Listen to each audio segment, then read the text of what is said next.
Dear friends, very good morning and welcome to Studygram portal. आज हम लोग एक ह्यूमन बीइंग के मेमोरी पे बात करेंगे कि हमारी मेमोरी कैसे किसी चीज को बहुत लंबे समय तक याद रखती है और कैसे किसी चीज को भूल जाती है। किन चीजों को भूलना जरूरी होता है, दिमाग कैसे समझता है और किन चीजों को याद रखना जरूरी होता है। तो जैसे एक एग्जाम्पल लेते हैं कि जब भी हम कभी एग्जाम देने जाते हैं, परीक्षा हाल में जब जाते हैं, कोई फैक्ट हम ढूंढ रहे हैं, जैसे कि विश्व पर्यावरण दिवस, उस समय हमारे ऊपर प्रेशर होता है कि एक निश्चित समय में हमें वो चीज करना होता है। तो परीक्षा का प्रेशर होता है, उसमें क्या करता है, हमारा दिमाग भूल जाता है। जैसे कि हम किसी फोल्डर कंप्यूटर में किसी फाइल को ले जाकर डाल देते हैं, ऐसे ही हम उस फैक्ट को याद तो किए हुए हैं लेकिन सिस्टमेटिक ढंग से याद नहीं किए हुए हैं। उसको डीप अंडरस्टैंड करके अगर नहीं याद किए हुए हैं तो वहां पे आएगा नहीं। और दिमाग हमेशा से किसी चीज को जब हम कोरिलेट करते हैं, किसी चीज से उसे जोड़ते हैं, तो फिर उसे बहुत बेहतर ढंग से याद रख सकता है। और दिमाग को याद रखने के लिए कुछ चीजें होती हैं कि जो अगर हम करें तो वह उसे हमेशा जिंदगी भर के लिए याद कर लेता है। जैसे कि अगर बचपन में हमारे साथ कुछ ऐसा इंसिडेंट हो जाए जो कि बहुत यूनिक हुआ हो, या कोई एक्सीडेंट हो जाता है, या फिर हम किसी से मिलते हैं फर्स्ट टाइम, मान लीजिए हम किसी के साथ डेट पे जाते हैं, वो हमें कभी नहीं भूलता है। हमारी शादी अगर हुई है 10 साल, 20 साल, 25 साल या 35 साल हो गए हों, जिसको जो उनसे अगर पूछिए तो उनको शादी का डेट पता होता है। उसके पीछे दो रीजन है। एक तो वो प्रत्येक वर्ष याद रखते हैं कि हाँ इसी डेट पे हमारी शादी हुई थी, और एक तो फर्स्ट टाइम शादी होती है तो एक यूनिक सी चीज होती है। तो दिमाग कैसे किसी चीज को याद रखता है, उसके पीछे 4-5 फैक्ट हैं अगर मैं बता दूं।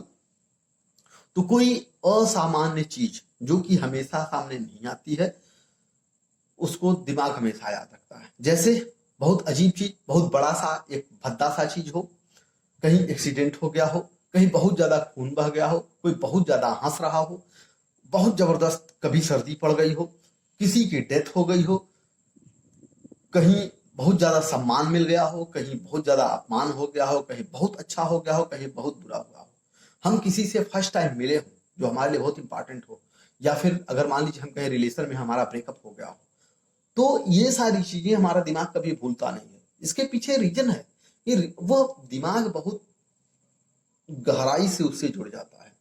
तो दिमाग हमारा किसी यूनिक चीज को, किसी बेहुदे चीज को, बहुत ही बेहुदा हो, जो कि किसी चीज से कोरिलेट नहीं करता हो, वो बहुत अच्छी तरह से याद हो। जैसे अगर हम सोचे कि एवरेस्ट से किसी को फेंक दिया जा रहा है, तो वो हमें याद रहेगा। अगर मान लीजिए हम एक बांस का बहुत लंबा सा बोले टावर ले लें, या फिर कोई टावर हो उस पर कोई चढ़ के डांस कर रहा हो, अगर हम ऐसा सोच लें तो हमें हमेशा याद रहेगा कि वो आदमी डांस कर रहा था, वो हम भूलेंगे नहीं। तो इसी तरह जैसे कोई एक्सट्रीम इमोशन होता है, वो दिमाग हमारा याद रखता है।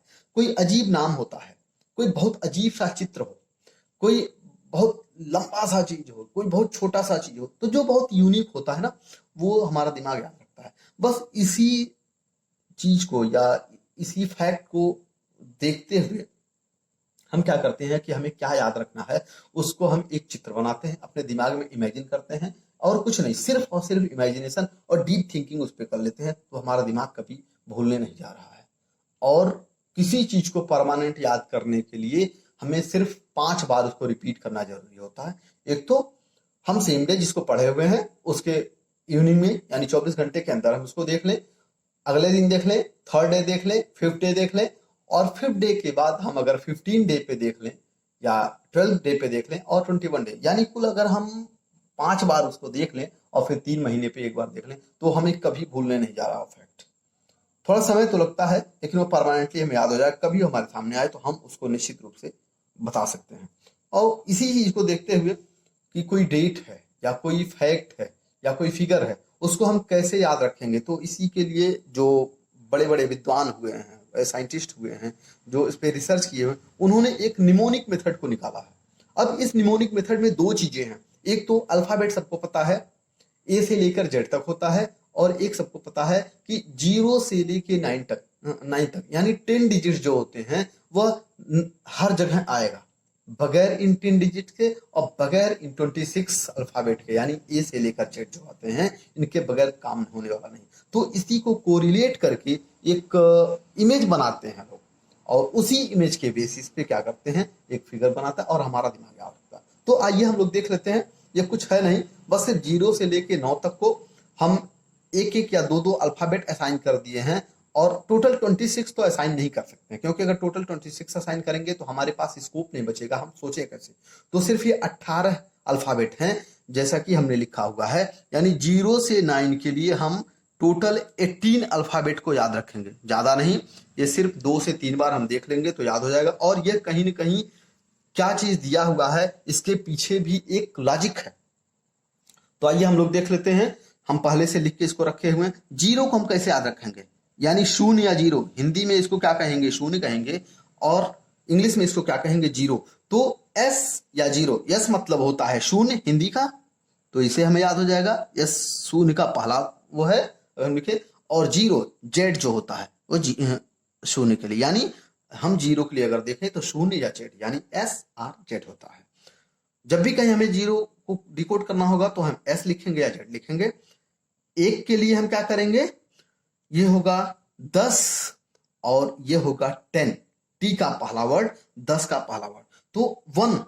अब 1 क्या है, 1 और 0 अगर हम मिलाएंगे 10 बनेगा, यानी 10 का पहला वर्ड, यानी डी आर टी। हम कैसे याद रखेंगे कि ए के लिए क्या असाइन किया गया था, तो ऐसे 10 का पहला वर्ड यानी डी, 10 का पहला वर्ड यानी टी असाइन किया गया था। अब ऐसे 2 के लिए क्या है, तो 2 के लिए एन दिया गया है। अब इसको हम याद कैसे रखें, ये देखिए 2 की तरह से, जैसे ये है ऐसे, तो ये ऐसे अगर हम करें तो 2 जो है वो एन की तरह से ही है। ये जेड भी हो सकता है, लेकिन जेड हम एक बार यूज कर चुके हैं, यानी 0 करके, तो इसको जेड से हम वो नहीं करेंगे, कंफ्यूज नहीं होंगे। तो 2 क्या होगा, वो एन की तरह से होता है। जो 3 होता है, 3 के लिए हम एम असाइन किए, देखिए ये ऐसे अगर हम देख लें तो ये 3 की तरह से लिखा हुआ है, यानी 3 के लिए हम हमेशा से एम को रखेंगे। जब कोई कहानी बनाएंगे, जब कोई वर्ड बनाएंगे, जब कोई सेंटेंस बनाएंगे तो हम एम के लिखेंगे 3 के लिए। और 4 के लिए आर। अब क्यों आर लिया गया है 4 के लिए, जैसे देखिए 4, जब हम 4 को हिंदी में देखेंगे 4, तो आर आ ही रहा है। जब हम 4 कह रहे हैं तो आर आ ही रहा, चाहे हम हिंदी में कहें या इंग्लिश में कहें, तो यहाँ पे आर आएगा ही आएगा, और किसी में आर नहीं आएगा। अभी आप देखेंगे 5 के लिए हम हमेशा से एल लेंगे। अब एल का जो साइज देखिए, साइज मतलब ये जो 5 का टोपी होता है वो एल की तरह से ही है, तो इसीलिए 5 के लिए एल को लिया गया। और अगर हम और देख लें, हमारी जो हथेली है उसको अगर हम ऐसे करें तो देखिए ये एल की तरह से बनता है। ये क्या है, ये यहां से लेकर यहां तक एल की तरह से बनता है। हमारी 5 उंगलियां हैं, यानी 5 उंगलियों को अगर हम मिलाएंगे तो ये एल बनेगा। इस तरह से हम याद रखेंगे कि 5 के लिए एल लिया गया है। अब 6 के लिए क्या लिया गया है, 6 के लिए देखिए जी लिया। अगर हम 6 लिखें, ऐसे 6 लिखते हैं, और ये बहुत ज्यादा क्लोज है जी के, यानी जी, ये जे भी अगर ऐसे देखा जाए तो अगर इसको मिला दें तो ऐसे हो जाएगा 6, तो उल्टा, तो इसीलिए ये जे को लिया गया है 6 के लिए। और सी एच मतलब सी एस से च या छ, ये दोनों हमेशा साथ आएंगे, सी नहीं, ये सी एच होगा। एस एच यानी स, यानी श जो होगा, तो जी, जे, सी एच और श। इस तरह हम अगर याद रखें, 6 एस और 6 सी एच। और 7 के लिए हम हमेशा के और सी लेंगे। तो ये देखिए 7 कैसे याद रखेंगे, के से, देखिए ये एक 7 हो गया, एक ये 7, यानी 2 7 मिला के ये के बन जाता है। और सी, क्योंकि के और सी से क बनता है, यानी जहां भी हम कभी कहानी बनाएंगे, जहां कभी हम करेंगे तो क ही लिखना है, तो सी से भी क बनता है और के से भी क बनता है। और के को हम अगर देखें, देखिए 2 7 मिलकर के ये के बना हुआ है, तो 7 के लिए के या सी हो जाएगा। 8 के लिए हम क्या लिखते हैं, ये हम 8 के लिए वी या एफ को लेते हैं। अब इसको हम कैसे याद रखेंगे, देखिए अगर हम देखें तो वाइफ भी इसको कहते सकते हैं, जबकि वाइफ की स्पेलिंग WIFE होता है, तो उसको हम नहीं करें, लेकिन फिर भी हम याद रखने के लिए। अब एक चीज और है, यहाँ पे 2 गोली है, 2 0 मिलके ये क्या करते हैं, यह 8 बनता है। तो समझ लीजिए एक वाइफ है और हस्बैंड है, तो ये दोनों हमेशा चिपके रहते हैं, यानी वाइफ जो होती है हस्बैंड से चिपकी रहती है। दूसरा कैसे हम याद रखें, यानी ये 5th 6th 7th 8th, यानी एक तो वी ऐसे हो गया। अब इसको क्या करिए, ये हटा दीजिए, ये 2 जो है इधर से नहीं करना मुझे, ये यहां से कर दें, यह बन जाएगा, यानी वी और एफ से हमारा 8 होगा। जब हम 9 के लिए आते हैं तो 9 के लिए देखिए जो पी है, यह पी उल्टा 9 की तरह से ही शो होता है। यह जो बी है, स्मॉल बी, कैपिटल बी नहीं, हम कैपिटल बी भी लिखें तो भी कोई बात नहीं, लेकिन बी जो होता है 9 की तरह से। तो इस तरह से हम लोगों ने ये देखा कि 0 से लेकर 9 तक के जो डिजिट हैं, यानी कुल 10 होते हैं, यह किसी न किसी अल्फाबेट से जुड़े हुए हैं, कोई न कोई अल्फाबेट इनको असाइन किया गया है। 0, तो इस तरह से अगर इसको हम याद कर लिए हैं, और आइए हम कुछ एग्जाम्पल देखते हैं जिससे कि यह काफी इजीली हम समझ जाएंगे कि यह ऐसा क्यों लिया गया है। हमें सिर्फ क्या करना है, इन अल्फाबेट को लेकर हमें एक कहानी बनाना है, एक सेंटेंस बनाना है, एक फिगर बनाना है उसको लेकर, जो उससे रिलेट करता हो। हम उसको बहुत इजीली याद कर लेंगे। अब आइए देखते हैं कुछ एग्जाम्पल के साथ में।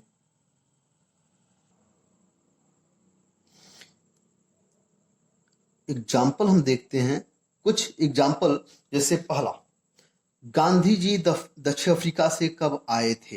ये तो हमें पता है, हम सन पहले देख लेंगे। यानी गांधी जी दक्षिण अफ्रीका से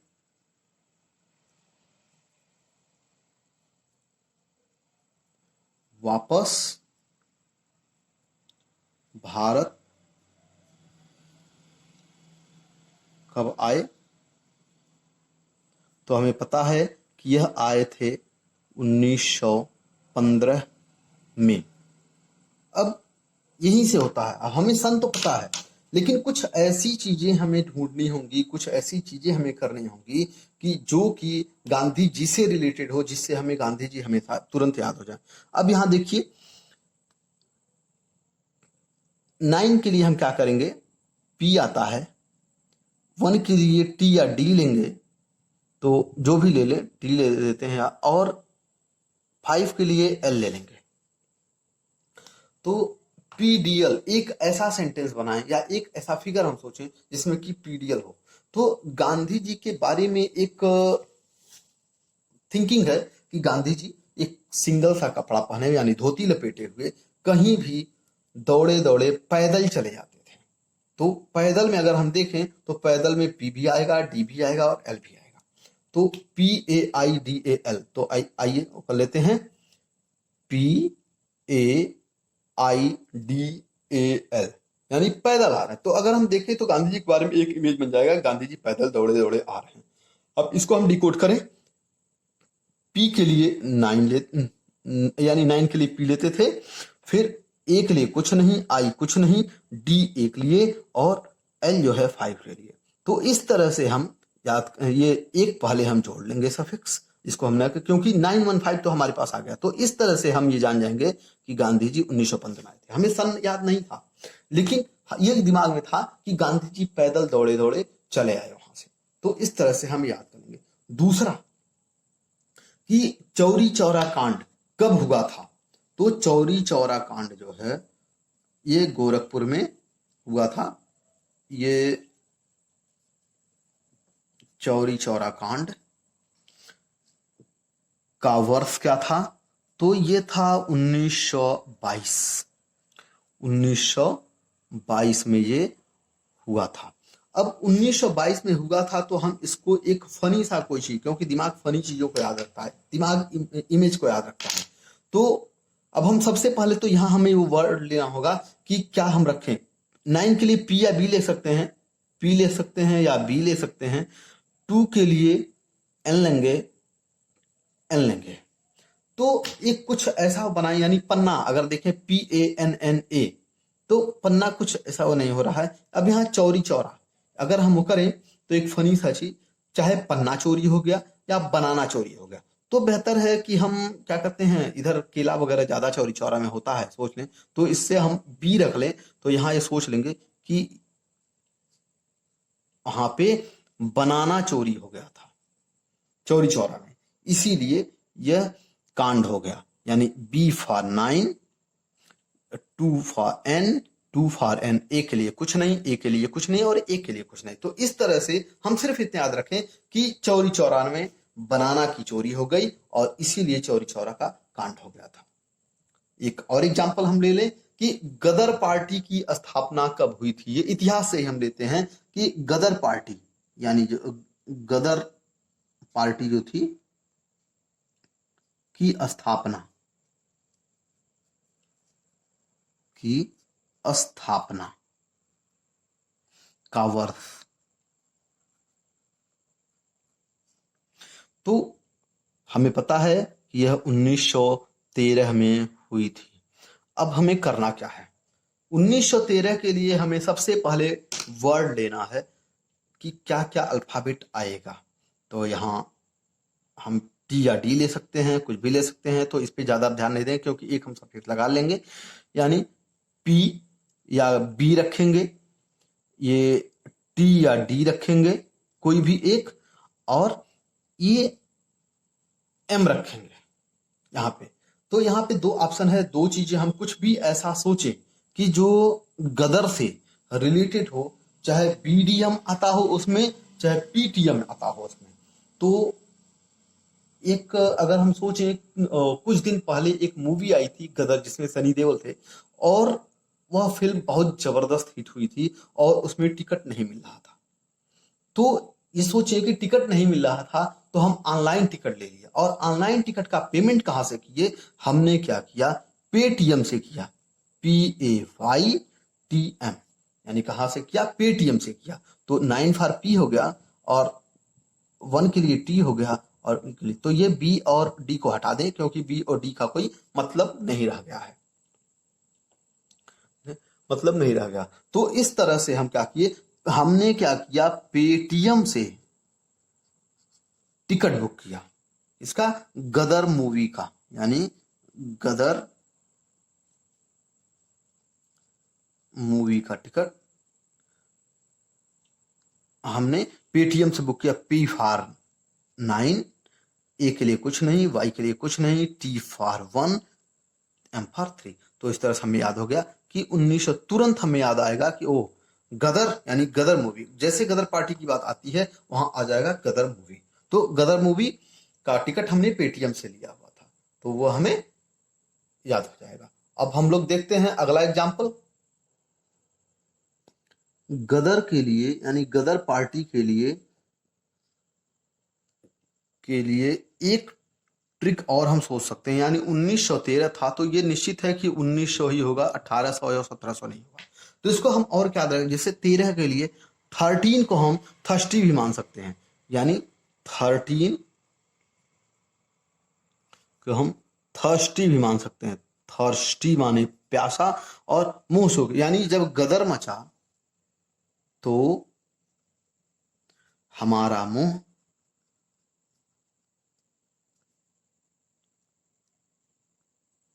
सूख गया और हम थर्स्टी फील करने लगे। थर्स्टी फील करने लगे। तो इस तरह से हम गदर का 1913 याद कर सकते हैं। और एक और एग्जांपल अगर हम ले लें तो पीएच वैल्यू, अब ब्लड की पीएच वैल्यू और टीयर की, यानी ब्लड का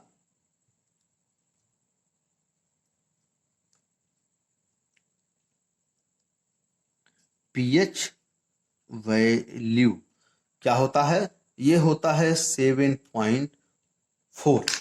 तो ये मुझे याद रखना है, अब एग्जाम में याद आएगा नहीं, तो इसके लिए हम कोड क्या करेंगे? तो ये हम 7 के लिए KRC करते थे, तो हम क्या करेंगे? यहाँ पे K लिख लेंगे या C, पहले C लिख लेंगे या K लिख लेंगे, दोनों में से। अब 4 के लिए R लिखेंगे।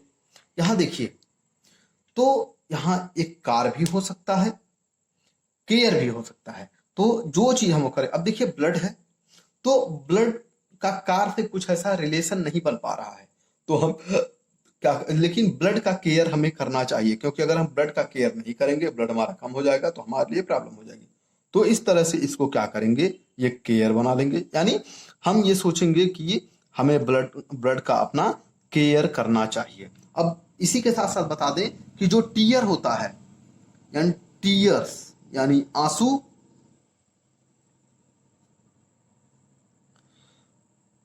का पीएच भी जो होता है वो 7.4 होता है। तो अब एक हम थिंकिंग बनाएं या एक इमेजिनेशन बनाएं कि जो हमारा ब्लड होता है और हमारे जो आंसू होते हैं उनका हमें बहुत ही ज्यादा केयर करना चाहिए। अगर हम केयर नहीं करेंगे तो फिर ये बह जाएंगे और इनका बहना अच्छा नहीं होता है, चाहे ब्लड हो चाहे आंसू हो। तो इस तरह से सी को अगर हम डिकोड करेंगे तो ये 7 हो जाएगा, ए के लिए कुछ नहीं होगा और आर के लिए 4 होगा, ई के लिए कुछ नहीं। तो 74 तो पीएच होता नहीं, क्योंकि जो पीएच वैल्यू होती है वह 0 से 7 और 7 से 14 तक होती है। तो इस तरह से अगर हम देखें तो ये 74 होगा नहीं, तो इस तरह से ब्लड आउट किया। तो ये रहे निमोनिक टेक्निक या निमोनिक ट्रिक, कैसे हम निमोनिक बनाएं। अब इसके बाद इसी के बेसिस पे हम लोग कुछ फैक्ट देखेंगे, कुछ डेट देखेंगे। इसके लिए मैं वीडियो लाता रहूंगा, चाहे एक ट्रिक या 2 ट्रिक। इसको ऐसे ट्रिक पे मैं भरोसा नहीं करता हूं, लेकिन फिर भी ये ऐसी चीजें हैं कि जो एग्जाम में एकाएक याद आ जाती हैं। जैसे अगर गदर की ही बात आए तो गदर आंदोलन में सीधे जब हम एग्जाम में आएगा तो हमें गदर मूवी समझ में आएगा, और गदर मूवी का टिकट हमने पेटीएम से खरीदा था। या जब गदर मचा यानी गदर आंदोलन मचा तो बहुत गदर, और उस समय हमारा मुंह सूख गया और हम थर्स्टी फील करने लगे। थर्स्टी मतलब 13 हो जाता है। इसी तरह से गांधी जी के बारे में कि गांधी जी कब आए, तो गांधी जी दक्षिण अफ्रीका से पैदल दौड़े दौड़े चले आए, तो पैदल को हम डिकोड कर लेंगे। तो ये बहुत ही इंपॉर्टेंट है, इस तरह से हम उसको याद कर सकते हैं। तो वीडियो आपको कैसा लगा? आज के लिए बस इतना ही। वीडियो को देखने के लिए आपका बहुत बहुत धन्यवाद। फ्रेंड्स, कैसा लगा आपको ये वीडियो? अगर वाकई में आपको वीडियो अच्छा लगा है तो शेयर अवश्य करें, और अगर कोई कमी रह गई है या कोई डाउट हो तो कमेंट जरूर करें। वीडियो को लाइक करना व चैनल को सब्सक्राइब करना ना भूलें, जिससे कि मेरा मोटिवेशन बना रहे।